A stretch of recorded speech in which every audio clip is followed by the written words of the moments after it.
नमस्कार दोस्तों, कैसे हैं आप लोग। मेरा नाम सौरभ कुमार है और मैं आप लोग के यहाँ पर महेश बर्नवाल की किताब एनसीईआरटी सार संग्रह क्लास 6 12 पढ़ा, जो कि आपका ये वन लाइनर है। ठीक है, और इससे हम लोग जो है पॉलिटिकल साइंस पढ़े, इंडियन पॉलिटी। ठीक है, तो अभी हम लोग चैप्टर नंबर 4 पढ़ेंगे और आपका जो है इंडियन पॉलिटी का भारतीय राज्य व्यवस्था का चैप्टर नंबर 4, जो कि आपका है भारतीय संविधान में अनुसूची। ठीक है, तो आज हमारा चैप्टर नंबर 4 होगा, भारतीय संविधान में अनुसूचियां। ठीक है, तो चलिए स्टार्ट करते हैं। तो देखिए आपके सामने चैप्टर नंबर 4 आ गया, भारतीय संविधान में अनुसूचियां, schedules in the Indian constitution. ठीक है, उसको बड़ा कर लेते हैं हल्का फुल्का। ठीक है, तो भारत के मूल संविधान में कुल कितनी अनुसूचियां थी? तो भारत के मूल संविधान में कुल आपका 8, वर्तमान में 12 जो अनुसूचियां थी। ठीक है, भारत के मूल संविधान में कुल 8 अनुसूचियां थी और वर्तमान में 12 अनुसूची है। ठीक है, आपका जो कि शेड्यूल है। ठीक है, भारतीय संघ में नए राज्य के गठन का प्रावधान किस अनुसूची में किया गया? तो भारतीय संघ में नए राज्य के गठन का प्रावधान आपका प्रथम अनुसूची में किया गया था। भारतीय संविधान की प्रथम अनुसूची राज्य के नाम तथा उसके राज्य क्षेत्र का विवरण प्रदान करती है। भारतीय संविधान में 9वीं अनुसूची को किस संविधान संशोधन के माध्यम से जोड़ा गया? तो प्रथम संविधान संशोधन वर्ष 1951 के माध्यम से जोड़ा गया। भारत के संविधान के किस अनुसूची में विभिन्न राज्यों में अनुसूचित जाति क्षेत्रों के प्रशासन और नियंत्रण के लिए विशेष उपबंध है? तो 5वीं में। ठीक है, तो भारत के संविधान के किस अनुसूची में विभिन्न राज्यों में अनुसूचित क्षेत्रों के प्रशासन और नियंत्रण के लिए विशेष उपबंध है? तो 5वीं अनुसूची में। ठीक है, नेक्स्ट आपका है सरकारों द्वारा शुल्क एवं कर लगाने का अधिकार संविधान की किस अनुसूची में उल्लिखित है? तो आपका 7वीं अनुसूची में उल्लिखित है।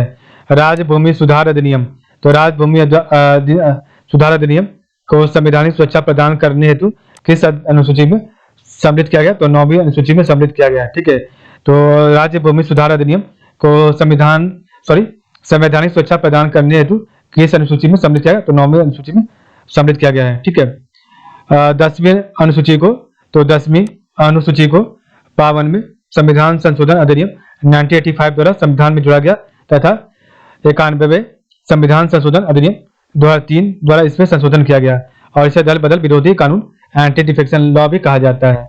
अंग्रेजी जो भी भारत में बोली जाने वाली एक प्रमुख भाषा है, परंतु इस संविधान की 8वीं सूची में शामिल नहीं किया गया है। तो अंग्रेजी जो कि भारत में बोली जाने वाली एक प्रमुख भाषा है, परंतु इसे संविधान की 8वीं सूची में शामिल नहीं किया गया है। ठीक है, तो यहाँ पर हम पढ़ेंगे आपका अनुसूचियों का संक्षिप्त विवरण। ठीक है, तो चलिए देखते हैं। तो आपका अनुसूचियों का संक्षिप्त विवरण क्या है, पढ़ते हैं। तो आपका इधर अनुसूची है, इधर आपका सम्मिलित विषय है और इधर आपका सम्मिलित अनुच्छेद है। ठीक है, तो पहली अनुसूची, तो पहली अनुसूची राज्यों, संघ, राज्य क्षेत्रों, तो यूनियन टेरिटरीज के नाम एवं उनकी सीमाएं हैं। ठीक है, तो पहली सूची राज्यों, संघ, राज्य क्षेत्रों, यूनियन टेरिटरीज के नाम एवं उनकी सीमाएं, जो कि आपका आर्टिकल 1 से लेकर 4 तक है। 1 तथा 4 है। ठीक है, तो 1 तथा 4 आपका है। ठीक है, संबंधित अनुच्छेद। आपका दूसरी अनुसूची, तो सेकंड शेड्यूल में आपका राष्ट्रपति, राज्यपाल, लोकसभा, राज्य विधानसभाओं के अध्यक्ष और उपाध्यक्ष, राज्यसभा, राज्य विधान परिषदों के सभापति और उपसभापति, सर्वोच्च न्यायालय, उच्च न्यायालय के न्यायाधीश, भारत का नियंत्रक एवं महालेखा परीक्षक, पदाधिकारियों के वेतन भत्तों तथा पेंशन आदि से जुड़े प्रावधान इसमें दिए गए, जो कि आपका आर्टिकल 59 का 3, आर्टिकल 65 का 3, आर्टिकल 75 का 6, आर्टिकल 97, 125 आर्टिकल 148(3), आर्टिकल 158(3), आर्टिकल 164 का 5 और आर्टिकल 186 और 221 आपका, जो कि सेकंड शेड्यूल दूसरी अनुसूची से संबंधित है। ठीक है, नेक्स्ट आपका तीसरी अनुसूची। ठीक है, तो थर्ड शेड्यूल तीसरी अनुसूची, इसमें आपका जो विषय वस्तु है वो आपका संघ राज्य मंत्री, तो संघ राज्य मंत्री, संसद राज्य विधानमंडल के सदस्य व चुनावों के प्रत्याशी, न्यायाधीश आदि द्वारा ली जाने वाली शपथों, ओथ या प्रतिज्ञानों, अफर्मेशन के प्रारूप दिए गए हैं। ठीक है, तो आपका थर्ड शेड्यूल में संघ राज्य मंत्री, संसद राज्य विधानमंडल के सदस्य व चुनाव के प्रत्याशी, न्यायाधीश आदि द्वारा ली जाने वाली शपथों, ओथ या प्रतिज्ञानों, अफर्मेशन के प्रारूप दिए गए हैं। ठीक है, और आपका ये आर्टिकल 75(4), आर्टिकल 84, आर्टिकल 99, आर्टिकल 124 का 6, आर्टिकल 148 का 2 और आर्टिकल 164 का 3, आर्टिकल 173, आर्टिकल 188 और आर्टिकल 219। ठीक है, ये आपको इसमें बताया गया। ठीक है, थर्ड शेड्यूल में, ठीक है, इसका का संबंधित अनुच्छेद है, ठीक है। तो थर्ड शेड्यूल में आपका जो संबंधित आर्टिकल है, आपका आर्टिकल 75 का 4 है, आर्टिकल 84 है, आर्टिकल 99 है, आर्टिकल 124 का 6 है, आर्टिकल 148 का 2 है, आर्टिकल 164 का 3 है, और आर्टिकल 173, आर्टिकल 188 और 219 है। चौथी अनुसूची, ठीक है। तो फोर्थ शेड्यूल, ठीक है। तो चौथी अनुसूची, इसमें आपका जो विषय वस्तु है वो आपका है राज्य और संघ राज्य क्षेत्रों के लिए राज्यसभा में स्थानों का आवंटन। तो राज्य और संघ राज्य क्षेत्रों के लिए राज्यसभा में स्थानों का आवंटन।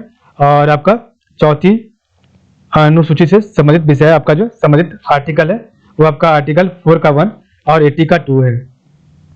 पांचवी अनुसूची, तो फिफ्थ शेड्यूल, इसका जो विषय आपका है वो आपका अनुसूचित क्षेत्रों एवं जनजातियों के प्रशासन तथा नियंत्रण से जुड़े प्रावधान है। तो आपका पांचवी अनुसूची में अनुसूचित क्षेत्रों व जनजातियों के प्रशासन तथा नियंत्रण से जुड़े प्रावधान है। और आपका पांचवी अनुसूची का जो संबंधित अनुच्छेद है वो आपका आर्टिकल 244 का 1 है, ठीक है, 244 का 1। नेक्स्ट आपका है छठी अनुसूची, ठीक है। तो सिक्स्थ शेड्यूल, इसमें आपका जो विषय वस्तु है वो आपका है असम, मेघालय, त्रिपुरा और मिजोरम राज्यों के जनजातीय क्षेत्रों के प्रशासन से संबंधित उपबंध इसमें दिए गए हैं। आपका छठी अनुसूची में असम, मेघालय, त्रिपुरा और मिजोरम राज्यों के जनजातीय क्षेत्रों के प्रशासन से संबंधित अनुच्छेद उपबंध दिए गए। और इसका जो संबंधित आर्टिकल है वो आपका आर्टिकल 244 का 2 और आर्टिकल 275 का 1 है, ठीक है। नेक्स्ट आपका है सातवीं अनुसूची। तो सेवन शेड्यूल, आपका जो है संघ सूची, राज्य सूची तथा समवर्ती सूची में शामिल विषय, ठीक है। तो इसका आर्टिकल जो है 246 इससे संबंधित है, ठीक है। तो अनुच्छेद 246 आपका सातवीं अनुसूची से संबंधित है। नेक्स्ट आपका आठवीं अनुसूची, ठीक है। तो एट शेड्यूल, इसका जो विषय वस्तु है संविधान द्वारा मान्यता प्राप्त 22 भाषाओं की सूची इसमें दी गई। और इसका जो आर्टिकल संबंधित है अनुच्छेद 344 का 1 व 351 संबंधित है। नेक्स्ट आपका नौवीं अनुसूची, ठीक है। तो नौवीं अनुसूची, तो इसमें भूमि सुधार व जमींदारी उन्मूलन से संबंधित अधिनियम, नियम, विनियम आदि जिन्हें न्यायिक पुनर्विलोकन से बचाने के लिए इसमें सम्मिलित किया गया था, ठीक है। तो नौवीं अनुसूची, इसमें भूमि सुधार व जमींदारी उन्मूलन से संबंधित अधिनियम, नियम, विनियम आदि जिन्हें न्यायिक पुनर्विलोकन से बचाने के लिए इसमें सम्मिलित किया गया था। और इसका आर्टिकल जो संबंध है वो आपका आर्टिकल 3 आपका अनुच्छेद 31 का ख है, ठीक है। नेक्स्ट आपका 10वीं अनुसूची, ठीक है। तो आपका 10th शेड्यूल, इसमें आपका जो विषय वस्तु है दल बदल डिफेक्शन के आधार पर संसद और विधानसभा के सदस्यों की निर्धारिता से संबंधित उपबंध है।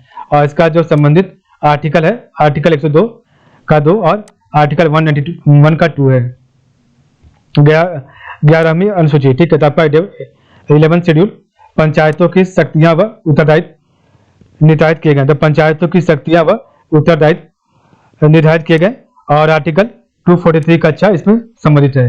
12वीं अनुसूची, तो नगर पालिकाओं की शक्तियां व उत्तरदायित्व निर्धारित किए गए हैं, ठीक है। इसमें आर्टिकल 243 का 12 इसमें संबंधित है, ठीक है। तो 243 का 12 इसमें आपका संबंधित आर्टिकल है 12वीं अनुसूची में, ठीक है। और आपका 11वीं अनुसूची में आर्टिकल 243 का 6 संबंधित है, ठीक है। तो ध्यान दीजिएगा आपका कौन कौन आर्टिकल संबंधित है, ठीक है।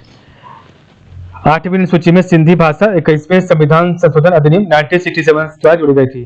तो 8वीं अनुसूची में सिंधी भाषा 21वें संविधान संशोधन अधिनियम 1967 द्वारा जोड़ी गई थी, ठीक है। तो इस प्रकार हमारा चैप्टर नंबर 4 कंप्लीट होगा। कल हमारा चैप्टर नंबर 5 होगा जो कि आपका भारतीय संविधान की विशेषताएं, features of the Indian constitution होगा, ठीक है। तो आज के लिए बस इतना ही। आप लोग का बहुत बहुत धन्यवाद।